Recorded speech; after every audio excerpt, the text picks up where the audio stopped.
Hoje eu quero trazer aqui uma palestra sobre o que está acontecendo na nossa América Latina. Sinto que a extrema-direita está querendo fazer daqui uma espécie de um laboratório. Por quê? Porque na América Latina, que até então era um lugar sossegado, passou a ser uma espécie de pêndulo entre o que você quer do Ocidente ou a opção que você faz pelo Oriente, pela Ásia.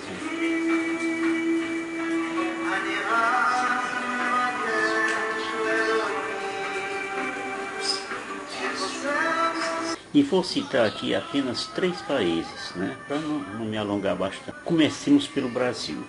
Nós tivemos recentemente uma solenidade para a lembrança de um ano dos atos terroristas, do dia 8 de janeiro de 2023. Então, talvez inspirados pelo que aconteceu no Capitólio lá nos Estados Unidos, onde as pessoas da extrema-direita ligadas ao ex-presidente Donald Trump invadiram e depedraram os prédios públicos, especialmente o Capitólio, com a intenção de impedir a declaração de vitória do presidente eleito Joe Biden. É claro que tudo deu errado e que ficou na memória de bilhões de pessoas no mundo inteiro foi uma imagem de deterioração da maior democracia do mundo. Aqui no Brasil, o presidente Lula reagiu com rapidez e decretou logo a intervenção na segurança pública do Distrito Federal. Milhares de vândalos, que se diziam patriotas, foram presos.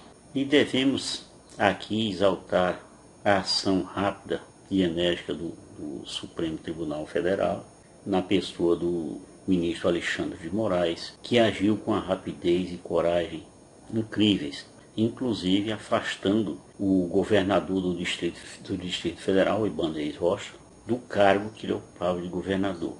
Jair Bolsonaro tinha já viajado para os Estados Unidos, para Miami.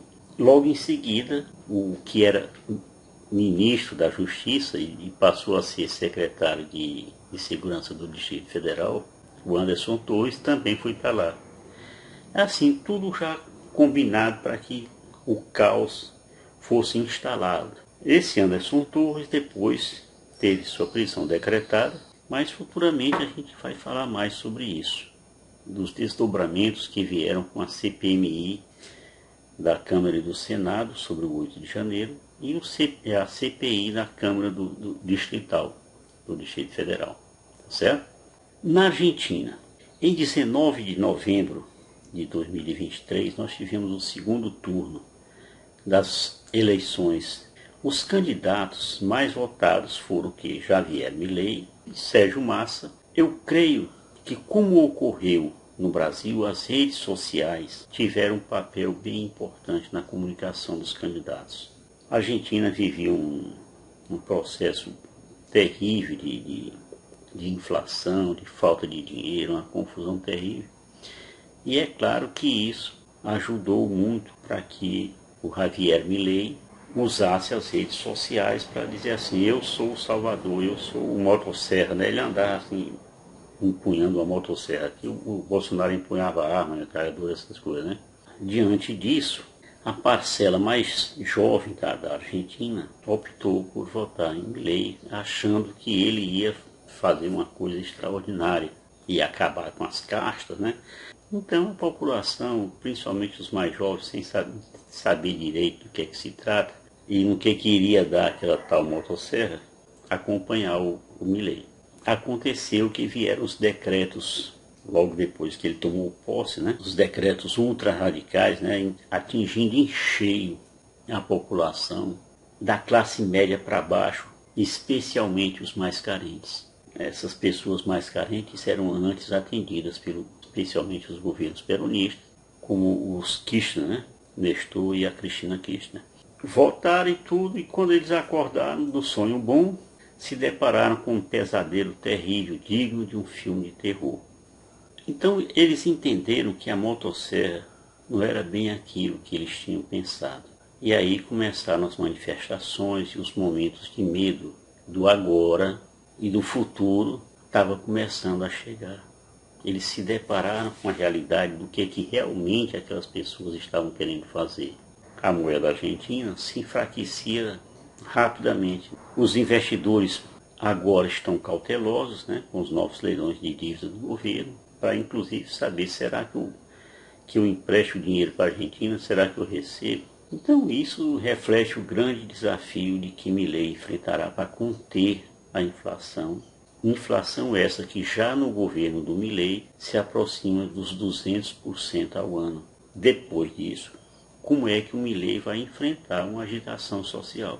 Ninguém vai morrer de fome porque o Milei tem os olhos azuis. Não tem nem rumo isso aí, né? E o povo argentino tem um histórico de lutar contra essas coisas. A outra nação que eu quero falar aqui é o Equador. Essa é uma pequena crônica de um país apequinado pelo narcotráfico. Os cartéis mexicanos eles estão se associando aos cartéis equatorianos, tomando de conta dos presídios e formando verdadeiras milícias, né? Máfias em torno principalmente do comércio da cocaína. Recentemente houve rebeliões nos presídios, provocando a fuga dos principais chefes dessas gangues. Daniel Noboa, presidente do Equador, que é o filho do homem mais rico do país, ele decretou o estado de emergência, dando amplos poderes às Forças Armadas para combater o crime organizado.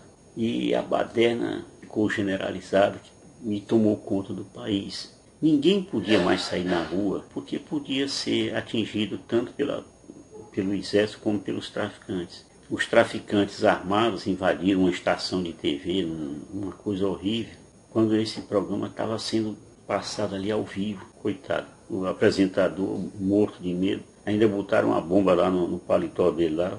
Não sei como é que ficou a diarreia desse rapaz. Pois bem, o Equador ele faz divisa com a Colômbia e com o Peru, que são os grandes produtores de cocaína, da folha de coca, né? E como a sua economia está dolarizada lá do Equador, facilita muito as transações financeiras e a lavagem de dinheiro. Até porque o maior consumidor mundial de cocaína é justamente os Estados Unidos, o país do dólar. Então, gente, é um conjunto de fatores que está transformando o país numa terra de ninguém, ou melhor, num paraíso para os narcotraficantes. Lembremos que no Equador, o ex-presidente Rafael Correa perdeu os direitos políticos. O ex-presidente Guilherme Lasso liberou o porte de armas em 2023, né? Mas antes disso ele tinha sofrido um processo de impeachment. Um candidato a presidente nessas eleições agora desse ano, Fernando Villavicencio, foi morto no ano passado quando ele estava saindo do comício, entrando no carro, fuzilaram o rapaz. E ocorreram dezenas de atentados contra políticos nos últimos anos. É uma loucura total. É perigoso viver no Equador. Além disso, coisas muito estranhas estão acontecendo também na Bolívia, né? Onde houve golpe de Estado no governo Evo Morales, né? Que teve que se exilar no México, onde um fulano lá chamado Camacho, Fernando Camacho, queria tomar de conta do país. Na Venezuela, nós temos o caso da região de Esequibo, né? Que a Venezuela quer tomar para si.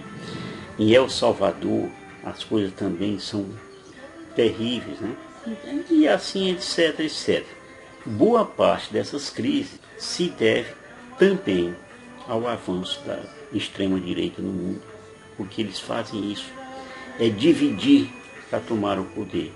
E é isso aí, irmãos. Finalizando, aqui no Brasil também passamos por isso, e por um nada,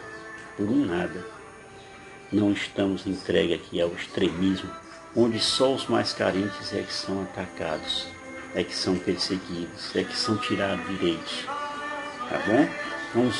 Vamos vencer isso aí, na graça de Deus. Shalom, Pai.